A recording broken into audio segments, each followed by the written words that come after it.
Competitive preparation চলাকালীন অনেকের মধ্যে অনেক রকম মানে ফাইট করতে হয়, অনেককে অনেক রকম অনেক কিছু লড়াইয়ের সাথে ফেস করতে হয়, প্রবলেম ফেস করতে হয় অনেক কিছু। ঠিক আছে, যেমন ধরে নাও তার মধ্যে একটা বিশেষ প্রবলেম হচ্ছে তুমি প্রিপারেশন করছো লাস্ট 2-3 ইয়ার্স, হয়তো পড়াশোনা করছো, কারণ গভর্নমেন্ট এক্সামের প্রসেসই আপনার 2-3 বছর, তাই না? তো সে অনেক মানে সময় লেগে যায়, 3-4 বছর সময় আপনি লেগে যায়। তো অনেক সময় এই প্রসিডিওরের কারণে আমাদের লেট হয়, এবং তার মধ্যে আমরা দেখি অনেক পাশের বাড়ির কেউ একটা বন্ধু চাকরি পেয়ে গেল, পাশের বাড়ির কোনো ভাই চাকরি পেয়ে গেল, তোমার কোনো রিলেটিভের ছেলে, মানে কোনো পিসি বা মাসির ছেলে চাকরি পেয়ে গেল, তখন না ফ্যামিলি থেকে একটা প্রেশার আছে। তো এই প্রথমত প্রেশারটা আছে নিজের ওপর, আর তারপরে তো বাবা মা আছেই যারা এই সমস্ত কথাগুলো অনেক সময় প্যারেন্টসরাও অনেক সময় ভুল করে, মানে তারাও উল্টো প্রেশার, আরও প্রেশার চাপিয়ে দেয়। তো এইগুলোকে কীভাবে ডিল করা যায় আমার মতে বলে, দেখো, হয়তো তুমি প্রিপারেশন করছো, তোমরা একসাথে প্রিপারেশন শুরু করেছো, বন্ধু বান্ধব একসাথে প্রিপারেশন করছো, তার মধ্যে কোনো একজন বন্ধু চাকরি হয়ে গেল, তুমি ফেল করে গেলে, বা পাশে হয়তো দুজন বন্ধুর চাকরি হয়ে গেল, শুধু তুমি রয়ে গেলে, এমনও হতে পারে।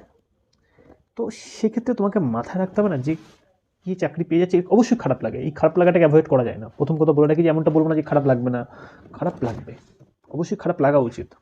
যদি তুমি ঠিকঠাক প্রিপারেশন করো এবং আর একজন চাকরি পেয়ে গেছে তুমি পাওনি, এটা এটা অবশ্যই খারাপ লাগার বিষয়। কেন খারাপ লাগবে না? কারণ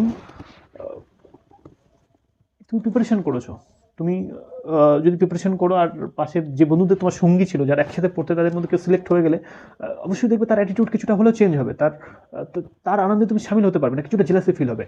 this is normal, okay, jealousy feel হতে পারে, হ্যাঁ, এগুলো নর্মাল।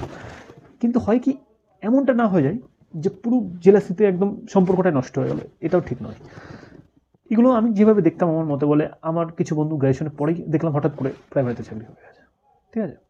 আবার কেউ হয়তো 5-6 মাস পড়তে না পড়তে কোনো এক্সাম সিলেক্ট হয়ে গেছে, আর আমরা হয়তো সিলেক্ট হয়নি, এমনটা হয়ে যায়। সেক্ষেত্রে কী করতে হয়, আমি শুধু জানতাম যে আমার যেগুলো ল্যাক আছে, বা আমি যে প্রিপারেশনটাকে কমপ্লিট করতে চাই, যে সিলেবাসটাকে কমপ্লিট করতে চাই, সেটাকে আমি করেছি, সেটাকে আমি সম্পূর্ণ করেছি, তারপরে কি আমি ফেল করেছি?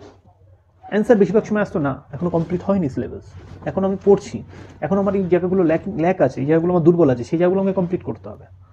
তাহলে আমার ওর সাথে তুলনা করে লাভ নেই। হতে পারে ওর ওই মানে ওর ব্যাকগ্রাউন্ডটা ভালো ছিল, ওর একাডেমিক ওই জায়গাটা স্ট্রং ছিল, হয়তো তোমার ম্যাথামেটিক্স দুর্বল, ওর ম্যাথামেটিক্স প্রথম থেকে স্ট্রং। হতে পারে ওর ইংলিশটা প্রথম থেকেই স্ট্রং, যেটার জন্য বেরিয়ে গেছে, তোমার ইংলিশটা দুর্বল বলে তুমি রয়ে গেছো, তাই না? সুতরাং ওর সাথে তুলনা করে লাভ নেই। সেক্ষেত্রে মাথায় রাখতে হবে যে ও তো প্রথম থেকেই ওটা তৈরি ছিল, আমাকে তৈরি করতে হবে, আমাকে তৈরি করতে হবে, এটাকে মাথায় রাখতে হবে। এটাকে দিয়ে নিজে বোঝাতে হবে যে আমি প্রিপারেশন এখনো কমপ্লিট করিনি, আমি একবার করে নিই, তারপর আমি ওর সাথে নিজেকে তুলনা করবো। আমার প্রিপারেশন কমপ্লিট করার পরে আমি এক্সামে বসবো, তারপর ফেল হলেন তখন ঠিক আছে। কিন্তু যদি প্রিপারেশনই কমপ্লিট না করি, আমি যদি ইংলিশটা আমার উইক আছে, আমি যদি সেটাকে তৈরি না করতে পারলাম, তাহলে আমি কেন থেকে তুলনা করতে যাবো ভাই? ও তো আপনি প্রথম থেকে একাডেমিক স্ট্রং আছে, বা হয়তো বা ও বেশি ঘন্টা সময় দিয়ে ওটাকে তৈরি করেছে, সুতরাং প্রথমেই ওর সাথে কেন কম্পারিজন করতে হবে? ঠিক আছে, তো নিজেকে এটা দিয়ে বোঝাতে হবে যে ও পেয়েছে, ওর লাইফ ওর সুন্দর হবে, তাতে কারোর কিছু যায় আসবে না, না ও তার জন্য বিশাল কিছু হেল্প করবে, হ্যাঁ ও একটু দেখাবে, ওর থেকে একটু অ্যাভয়েড। অনেক সময় কিছু বন্ধু আছে একটু বেশি শো অফ করে, তার থেকে দূরে সরে থাকতে হবে এই সময়টা, ঠিক আছে। ও একটু আগে হচ্ছে, আমি না একটু পরে হবো, কিন্তু হবো বটেই, মানে একদিন না একদিন হবো, যদি আমি ঠিকঠাক প্রিপারেশন করি। আগে হচ্ছে 2 বছর আগে ভাই হলে কি ফারাক পড়ে, আলটিমেটলি শেষে তুমি পৌঁছাতে পারলে কিনা এটাই ফারাক পড়ে। পাহাড়ে আলটিমেটলি উঠতে পেরেছো কিনা এটাই ম্যাটার করে, কারণ পাহাড়ে ওঠার পরে তোমার এটা মনে হবে না যে এর আগে কে উঠেছে পাহাড়ে, আমিও এত পরে উঠলাম কেন, না। আলটিমেটলি তুমি পাহাড়ের উপরে উঠতে পেরেছো কিনা, মাউন্টেনটা ক্রাফ করতে পেরেছো কিনা, সামিট করতে পেরেছো কিনা আলটিমেটলি, হ্যাঁ, এটা দেখার বিষয়। তারপরে একটা দিন সময় আসবে যে ঠিক আছে, তুই 2 বছর আগে, আমি 2 বছর পরে পৌঁছে তো গেছি না, পৌঁছানোটা জরুরি। সেই জন্য নিজের দুর্বলতা থাকলে সেই জায়গাগুলোকে তৈরি করে ফুললি প্রিপারেশন করো। কেউ হয়তো তার ব্যাকগ্রাউন্ড ভালো থাকতে পারে একটু কোনো সাবজেক্টে, সে হয়তো একটু আগে বেরিয়ে যেতে পারে, ঠিক আছে। এটা তোমাকে বুঝতে হবে। তার জন্য মন খারাপ করলে আপনি নিজেকে দুর্বলতার জায়গাটাকে আইডেন্টিফাই করে সেটা আরও বেশি বেশি প্র্যাকটিস করতে হবে।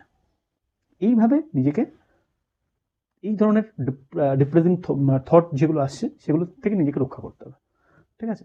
নেগেটিভ থটস আসছে তোমাদের পড়াশোনার, মানে আরও কিছুদিন ধরে তুমি এগুলো ভাবছো, ডিপ্রেশনে পড়ে গেছো, এটা যেন না হয়, ঠিক আছে। নিজেকে বুঝতে হবে যে ওর লাইফ, ওর জীবন যদি হয়েও যায় ওর, সেটা ওর সৌন্দর্য, তাতে তোমার কি যায় আছে, না? তোমার লাইফের লড়াই তোমাকেই করতে হবে, কেউ এসে মানে হাত ধরে তোমার প্রিপারেশনটা করাবে না, মানে কেউ এসে তোমাকে হাত ধরে তুলবে না, নিজের লড়াই নিজেকে করে উপরে উঠতে হবে, নিজেকে সময় দিতে হবে, নিজের দুর্বলতাগুলোকে নিজেকেই ক্লিয়ার করতে হবে জায়গাগুলোকে। ওকে, আবার নেক্সট ভিডিওতে দেখা হবে। আর ভালো থেকো, প্রিপারেশন করো, পড়াশোনা করো।